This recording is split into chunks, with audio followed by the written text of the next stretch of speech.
Tetapi kalau boleh jujur, sebenarnya kami dari dokter tidak setuju istilah new normal. New normal tidak ya, setuju. Tidak setuju. Okay. Karena itu akan atau herd immunity kan kita pernah ngomong, pernah dengar ya, herd immunity itu berarti kalau seseorang kena kan kita berharap kita muncul imunitasnya, jadi kayak divaksin tanpa sengaja terus muncul. Tapi itu tidak terjadi di kelompok-kelompok rawan tadi.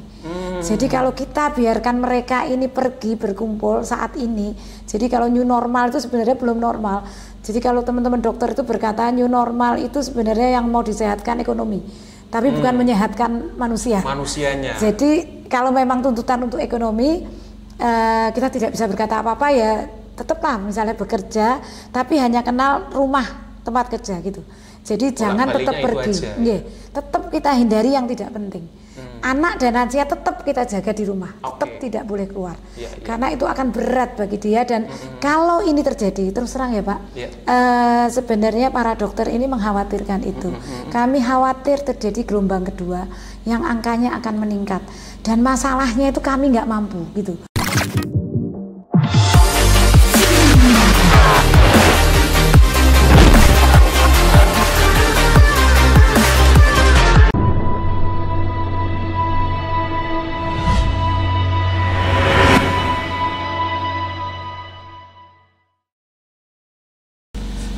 Assalamualaikum warahmatullahi wabarakatuh.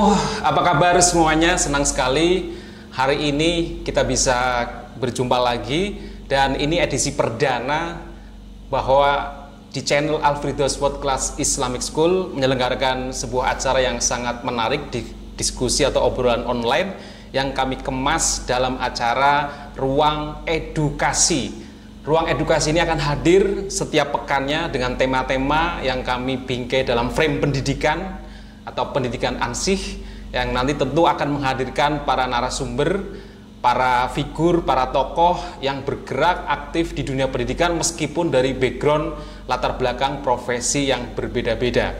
Oke, kali ini kita akan membahas di tema perdana di ruang diskusi yang dipersembahkan oleh channel Alfredos World Class Islamic School. Pada edisi perdana ini mengetengahkan tema tentang sekolah di masa pandemi dari sudut pandang kesehatan atau tenaga kesehatan.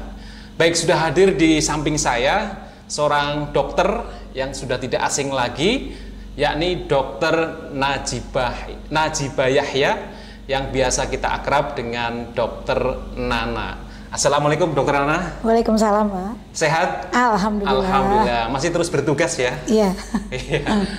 Ya, ini beliau sangat sibuk di tengah-tengah masih mewabahnya virus corona, dan beliau juga menjadi pilar penting dalam menangani wabah ini, terutama di kota Surakarta. Dan sungguh waktu ini sangat berharga bagi beliau, dan kami sangat senang kehadiran dari Bu Dokter Nana. Baik Bu Dokter, kali ini kita akan berbincang tentang bagaimana sekolah di masa pandemi tapi dari sudut pandang kesehatan. Karena sekarang ini kayak terjadi pro kontra boleh lah, polemik juga boleh, kita katakan begitu. Karena memang ada semangat yang luar biasa bahwasanya memang pendidikan versi online atau daring itu kadang kurang efektif di rumah. Terus ada yang menggebu-gebu ingin anak segera masuk ke sekolah. Nah, mungkin saya akan mulai dari perkembangan virus dulu Bu Nana. Sebenarnya virus corona ini yang sampai sekarang saya nggak tahu apakah sudah ditemukan obatnya atau belum.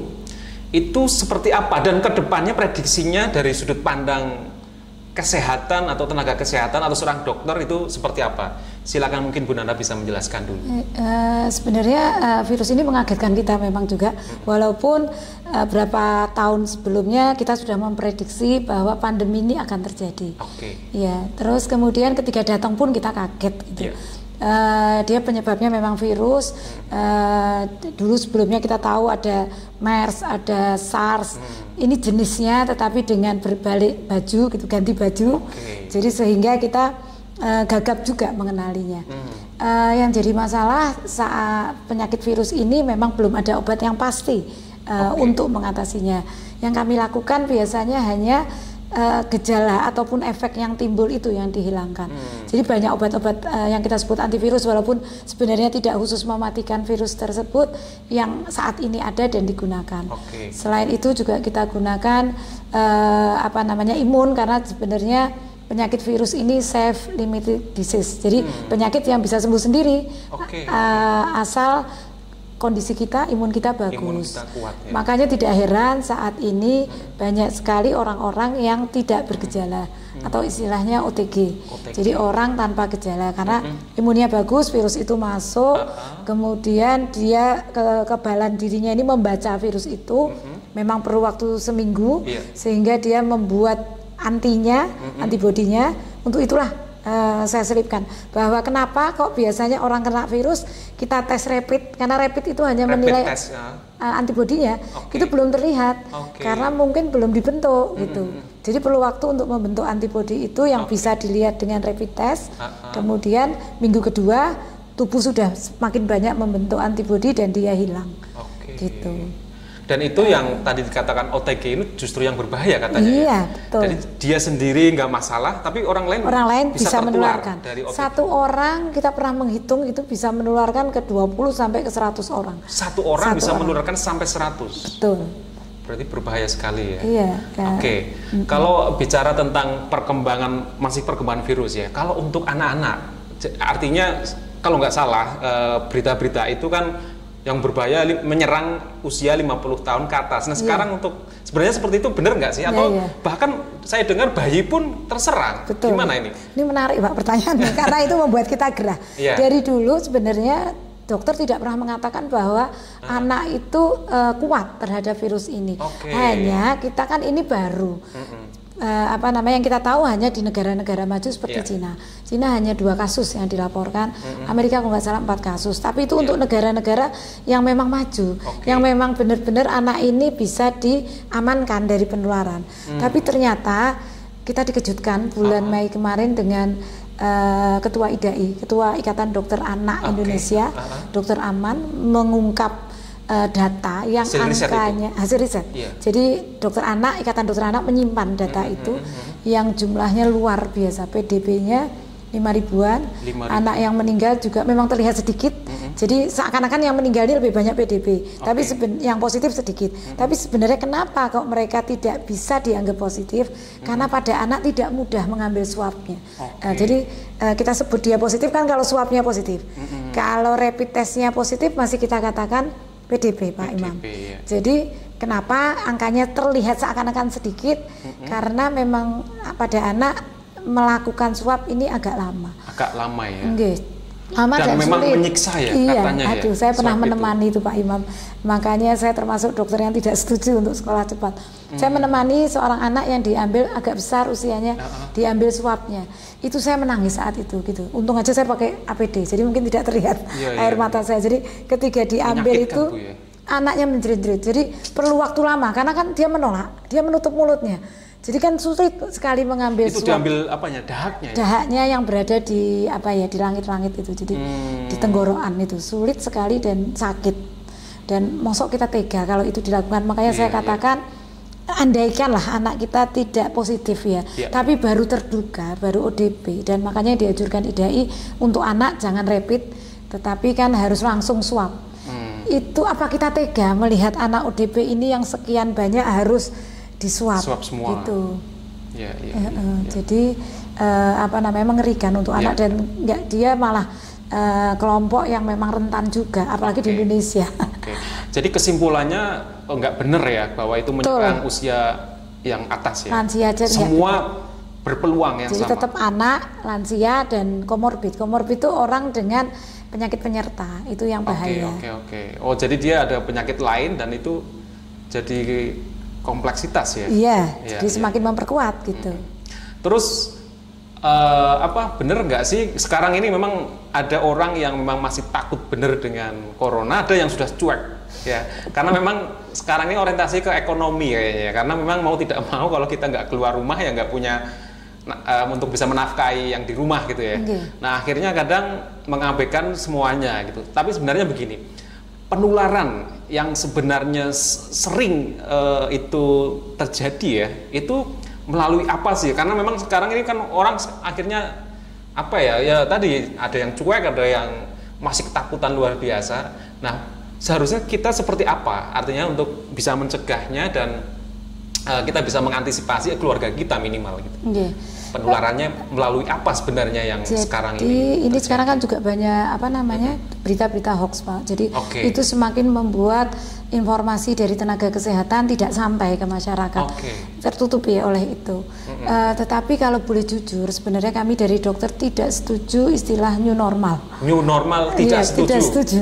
Karena itu akan atau herd immunity kan kita pernah ngomong pernah dengar ya, herd immunity itu berarti kalau seseorang kena kan kita berharap kita muncul imunitasnya, jadi kayak divaksin tanpa sengaja terus muncul. Tapi itu tidak terjadi di kelompok-kelompok rawan tadi.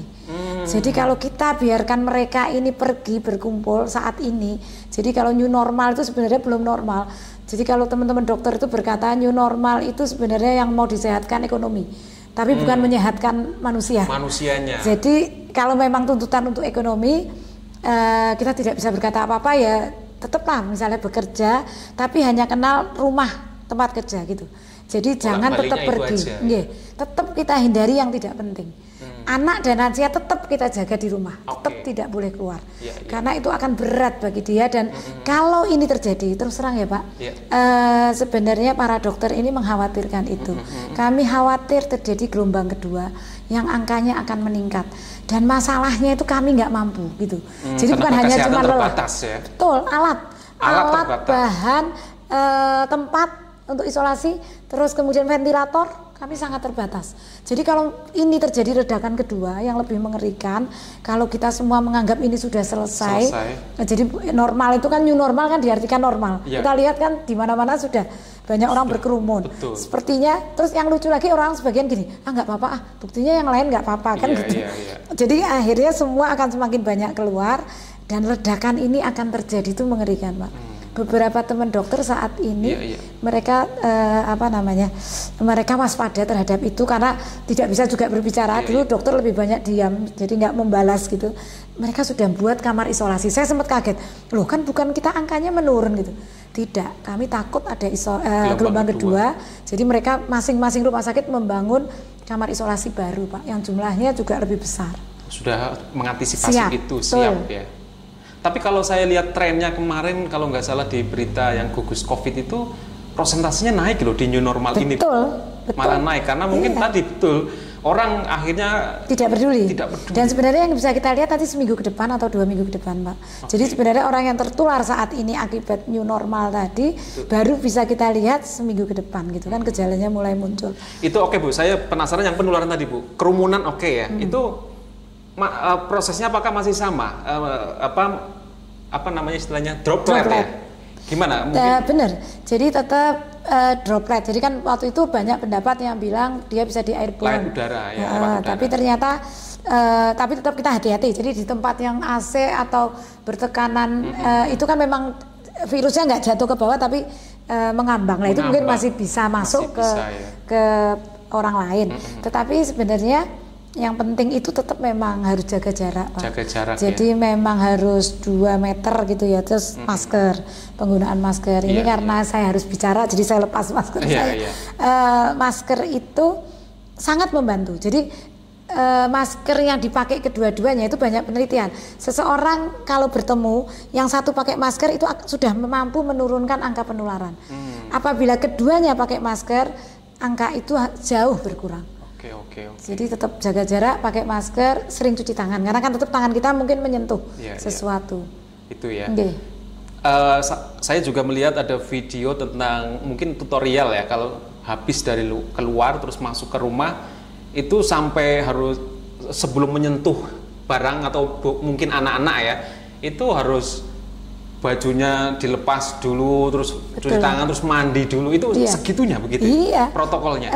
Kami sekarang saya di klinik saya sudah semua karyawan harus pakai APD. Untuk itulah kami berani sekarang buka seperti biasa. Jadi dulu kan kita masih takut-takut, tapi sekarang dengan APD yang lengkap, alhamdulillah banyak donatur yang memberikan ke kami.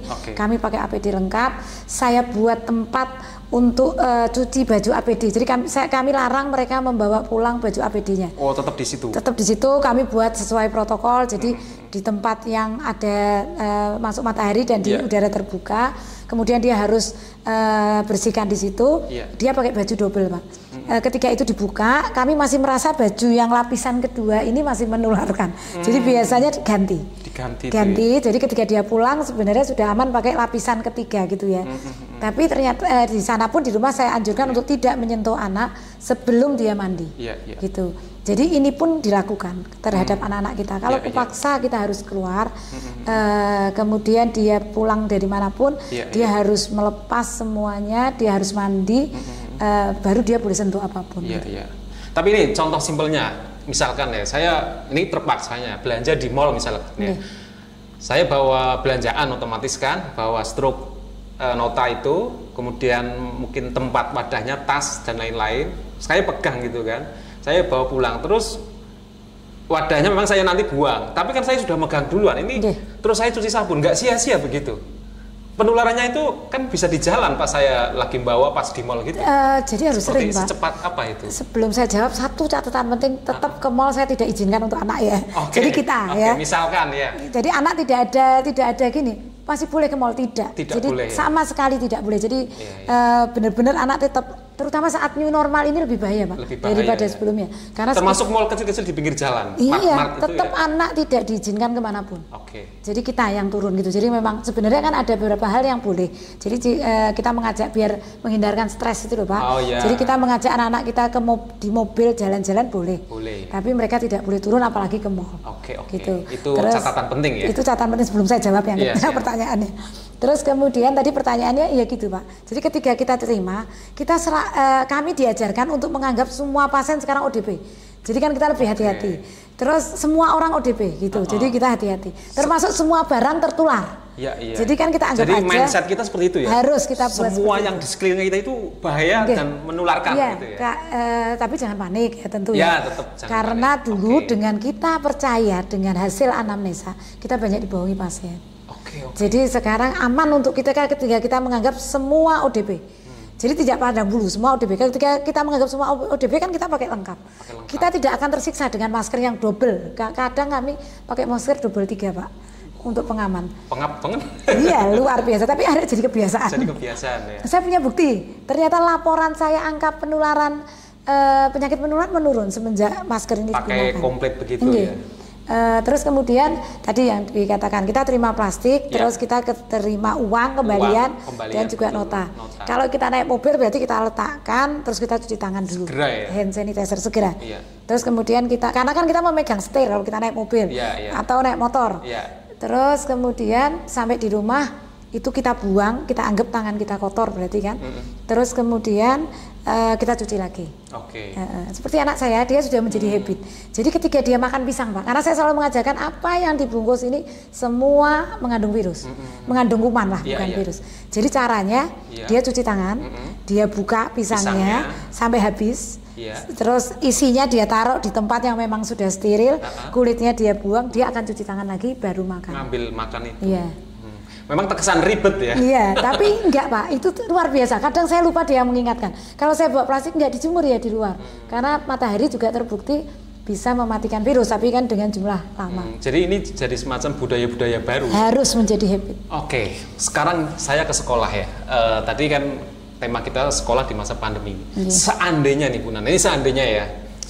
Saat ini Bu Dr. Nana ini sudah memandang siapkah sekolah menerima anak-anak dengan skenario apapun, misalkan dengan dibuat sip-sipan begitu ya, mungkin ini karena membatasi jumlah peserta didik yang masuk gitu misalkan. Terus tapi Bu Nana melihat apakah sekolah sudah siap dengan prosedur yang kayak begitu tadi, karena ini menjadi habit ya, budaya, dan anak-anak kemarin aja misalkan anak-anak begitu ketemu langsung rangkulan saking kangennya. Saya membayangkan kalau anak masuk pertama sekolah, heboh luar biasa. Nah ini Gimana kalau menurut Bu Nana ini, sudah misalkan ini siapkah sekolah? Menurut kami beberapa dokter termasuk IDAI itu tidak ada protokol apapun yang bisa membolehkan anak sekolah saat ini, Pak. Angkanya itu belum landai, Pak. Masih mengerikan, masih naik terus gitu. Kalaupun diadakan new normal gitu, biarkan yang keluar orang dewasa dulu yang memang harus bekerja. Tetapi anak-anak tetap tidak, karena kita nggak mau ketika nanti minggu depan angka itu meningkat dan anak kita yang kena. Pak Imam rela kan tidak? Jadi tidak ada protokol apapun. Saya bisa ambil ilustrasi, ini contoh dari anak saya. Saya tadinya juga bayangan tanggal 13 Mei masuk gitu. Tapi beberapa dokter itu bilang kalau masuk ya kita tidak masukkan anak kita gitu. Karena kami tahu bahaya di balik itu. Ya? Cuman bukan tipe anak saya, karena anak saya tidak bisa temennya masuk, mau alasan apapun dia harus masuk gitu. Jadi akhirnya kesimpulannya kita yang bicara ke yayasan ataupun ke pemerintah untuk lebih baik jangan gitu. Jadi bukan anak kita aja yang kita amankan tapi semua. Tapi waktu saya sempat mengira bahwa masuk itu saya buatkan face shield, Pak. Face shield itu ya, kayak helm kaca itu. Dengan nama kan sekarang banyak penawarannya. Banyak sekarang. Tentu saja bukan anak saya saja kan yang saya belikan, karena sekelasnya saya belikan. Biar mereka tidak tertukar, syaratnya apa? Ada nama. Itu kan benteng kita kedua, kasih nama. Biar mereka tidak tertukar. Benteng ketiga saya pilihkan warna yang sama, model yang sama. Jadi tidak ada istilah mau pinjam. Sepertinya saya sudah aman kan ya, Pak? Ternyata tidak. Jadi ketika dia sempat bertemu video call dengan temennya, anak kan bangga punya face shield. Dia tunjukkan, aku punya ini baru. Temennya juga punya ini baru, saya tenang. Alah sama, nggak mungkin dia pinjam-pinjaman. Ternyata tahu nggak, temennya bilang gini, loh punyamu kok tebel ini. Jadi apa kan ada busanya? Satunya tidak. Satunya tidak. Terus anak saya gini, ya udah nanti kalau ketemu kamu pinjam punyaku, aku pinjam. Padahal sudah dibuat sama persis ya. Jadi kami salah satu contoh. Dan saya yakin mereka tidak bisa, Pak, dibuat. Apalagi kalau kita sudah bicara fasilitas sekolah ya. Kamar kecilnya. Jadi harusnya tidak boleh makan. Karena kan itu rawan, Pak. Rawan juga ya. Terus kamar kecilnya kan penularannya memang dari airnya ya. Jadi dia harus tidak boleh ke kamar mandi. Gitu ya. Terus jumlahnya harus banyak. Terus harus ada satu guru yang mengawasi cukup 3 anak. Gitu kan. Apa sanggup kita seperti itu? Kan enggak. Apalagi mungkin Bu, kalau misalkan terjadi, kan saya juga melihat di luar negeri itu ada yang menerapkan, tapi toh akhirnya positif dan akhirnya diliburkan lagi. Tapi sebenarnya prosedur sudah sangat ketat ya. Artinya mulai dari luar sudah steril luar biasa. Bahkan kan mereka kita lihat kan ininya masker di luar tidak boleh masuk kan. Jadi ketika dia pakai masker, dibuang maskernya dari rumah, diganti yang baru. Terus mereka steril tubuhnya itu dengan bermacam alat kan. Tapi ternyata masih ketularan juga. Jadi kami dari dokter sepakat untuk tidak ada protokol yang aman untuk anak sekolah saat ini. Saat ini ya. Karena posisinya tadi ya, prosentasinya masih naik. Kami ada angka bahwa mungkin kalau landai terus sudah lama landainya, karena landai pun juga harus ditunggu dulu. Ada nggak gelombang kedua, itu baru bisa dimasukkan. Dan benar nggak sih bahwa menangani pasien COVID-19 ini ternyata biayanya sangat mahal, ratusan juta, itu benar atau hoax gitu? Itu kan yang bilang kan salah satu menteri kita ya. Tapi sebenarnya dokter tidak pernah menerima itu. Kalau saya boleh jujur, beberapa teman itu malah komentar pendapatan dia menurun. Sampai saat ini teman-teman belum menerima insentif itu gitu. Yang mereka tahu bahwa mereka akan beberapa teman yang punya rumah sakit ya. Jadi mereka hanya diberi imbalan sesuai pasien ICU yang dia rawat. Jadi sama aja, Pak gitu. Terus bahkan kami keluar uang banyak itu ketika begitu COVID masuk, saya aja yang di klinik itu merenovasi ruangan kita. Jadi ruangan kan diberi kaca di semua sisinya. Terus kemudian kami harus membuat pengeluaran banyak ya. Dan itu tidak terbayar karena memang jumlah pasien kan tidak banyak. Terus kemudian kami harus beli hazmat, APD. Mandiri Bu ya? Mandiri. Tidak ada bantuan ya? Tidak ada. Jadi saya nggak tahu angka itu kok setinggi itu, atau mungkin itu biaya pemerintah yang mengeluarkan. Tapi bukan berarti ini untuk tenaga medis, Pak. Jadi untuk alat-alat. Jadi kami sedih waktu mendengar ada yang menuduh dokter meng-COVID-kan itu loh, itu sebenarnya tidak benar, Pak. Oke, jadi kesimpulannya bahwa untuk saat sekarang sangat tidak tepat kalau anak-anak masuk. Jadi Bu Dokter Nana tetap anak-anak di rumah saja lebih aman. Betul. Gitu ya. Oke, kalau mungkin kita sedikit tentang bicara pendidikan anak. Sebenarnya Bu Nana merasakan sebenarnya anak-anak kan sekarang sudah mulai jenuh di rumah ya. Udah mulai jenuh di rumah, terus ya kangen juga dengan suasana sekolah dengan teman-teman ya. Nah, sebenarnya apa sih yang harus dilakukan oleh sekolah, orang tua, guru supaya anak tetap aman, selamat, tapi transfer knowledge, transfer karakter pengetahuan ke anak-anak tetap jalan dan ya saya nggak tahu persentase efektivitas dan tidak itu kan sekarang ya mungkin akhirnya harap maklum ya, artinya ada pemakluman. Ya, kadang malah ada guru yang sama sekali nggak berkomunikasi dengan anak juga ada ya. Bahkan akhirnya anak kayak cuti sekolah, cuti belajar. Nah, kayak gitu seperti apa kita sebagai guru dengan Bu Nana juga seorang orang tua ya, itu biar anak tetap mendapatkan pendidikan yang baik. Menurut saya malah saat ini orang-orang yang sukses adalah orang-orang yang mampu bertahan. Jadi bertahan dari tadi yang saya cara pakai masker dan lain-lain, dan juga anak-anak kita ajari untuk mampu bertahan menikmati yang diberikan Allah saat ini. Itu yang saya terapkan ke anak-anak. Terus sebenarnya banyak manfaat yang kita temui. Saya masih ingat anak saya pernah bilang gini. Jadi waktu itu kami itu juga heran, tiba-tiba buah di rumah kami itu berbuah dengan pesat di masa pandemi ini. Terus kemudian dia juga tumbuh subur. Mungkin kan ada hubungannya dengan atmosfer gitu. Dia sempat bilang gini, jangan-jangan ya Mi, kita ini yang virusnya dan corona ini antivirusnya, karena buktinya dia datang, sebagian bumi ini kan diselamatkan, terutama dari atmosfer. Saya kaget ya. Begitu ya. Saya sempat kaget, ya jangan-jangan kita yang virusnya ya, karena kita selama ini tidak melakukan penyelamatan lingkungan gitu. Kita buang sampah sembarangan dan itu tidak menyadarkan kita gitu. Tapi ternyata dengan adanya ini kita lihat kan polusi juga menurun kan gitu. Katanya juga memang ozon atmosfer menjadi lebih baik. Kami menerima buah kok juga lebih banyak gitu. Jadi dia bilang jangan-jangan kita yang virusnya. Terus kemudian saya melihat manfaat yang luar biasa semasa pandemi dari ini, kejadian Pak. Ini ya. Karena ikatan anak dan orang tua ini semakin erat. Semakin baik. Saya jadi setiap hari kita berpikir, bukan saya aja, banyak orang tua yang memang memikirkan itu. Seperti belajar tentang kurikulum di sekolah.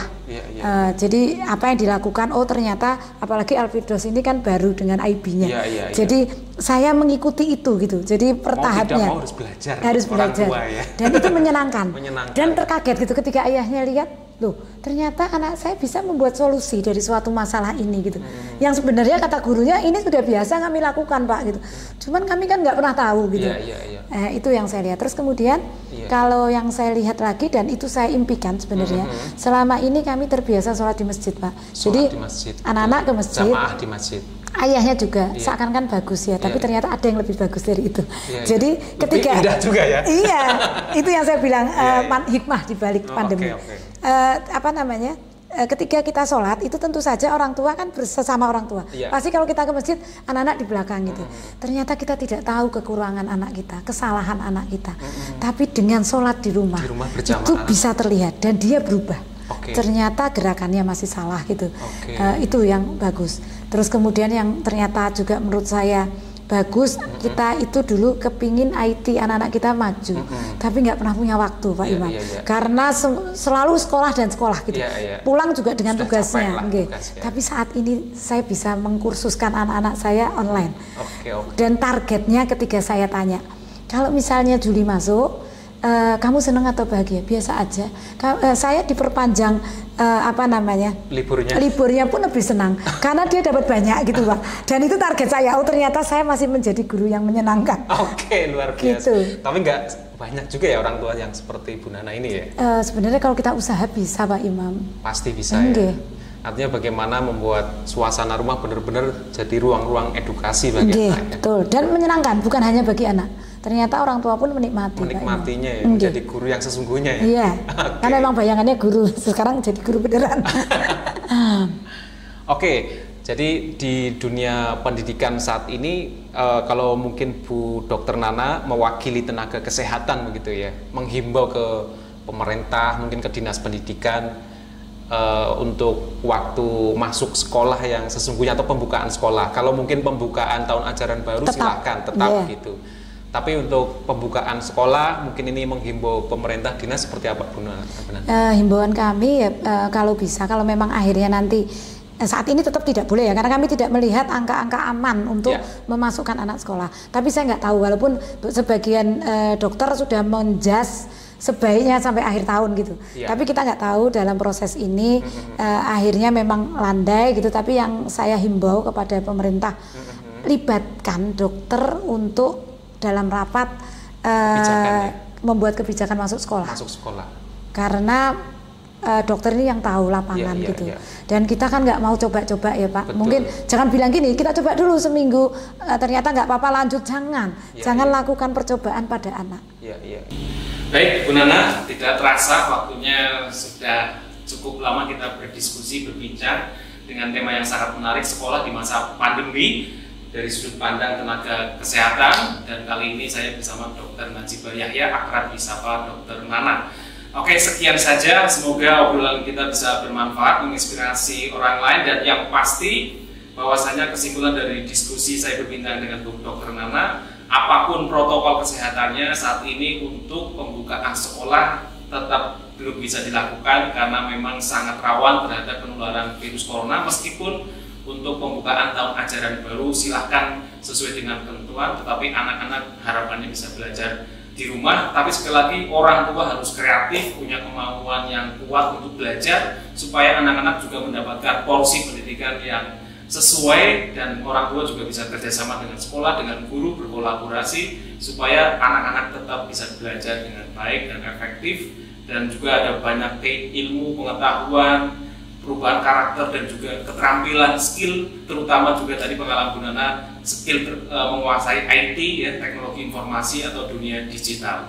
Baik, sampai ketemu lagi di obrolan yang lain di acara Ruang Edukasi di channel Al-Firdaus World Class Islamic School, tentu dengan narasumber-narasumber yang lain yang kompeten, yang tentu dengan tema-tema yang berbeda yang menarik. Sampai ketemu lagi, saya Imam Subhan pamit undur. Wassalamualaikum warahmatullahi wabarakatuh.